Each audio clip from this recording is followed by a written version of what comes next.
नमस्कार. New Maharashtra sports न्यूजमध्ये आपलं स्वागत आहे. मी माही मोहित परमार. महाराष्ट्र क्रिकेट असोसिएशनच्या अंडर-19 मुलींच्या क्रिकेट स्पर्धेत बीड संघ आणि नंदुरबार संघ यांच्यात सोलापूर येथे चुरशीचा सामना पार पडला. या सामन्यात बीड संघाने उत्कृष्ट सांघिक कामगिरीच्या जोरावर विजय मिळवला. बीड संघाकडून फलंदाजी करताना स्नेहल जगतापने 75 चेंडूमध्ये दमदार 84 धावाची खेळी साकारत संघाच्या डावाला मजबूती दिली.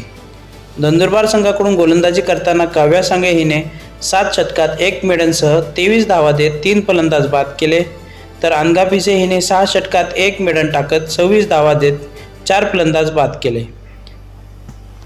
तर अनघा पिसे हिने गोलंदाजीबरोबरच फलंदाजीतही चमकदार कामगिरी करत 63 चेंडूमध्ये 6 चौकाराच्या मदतीने 53 धावा केल्या. बीड संघाच्या गोलंदाजीतून श्रावणी बेवाळकर हिने 6 षटकात 1 मेडन टाकत 23 धावा देत 4 फलंदाज बाद करत संघाच्या विजयात निर्णायक भूमिका बजावली.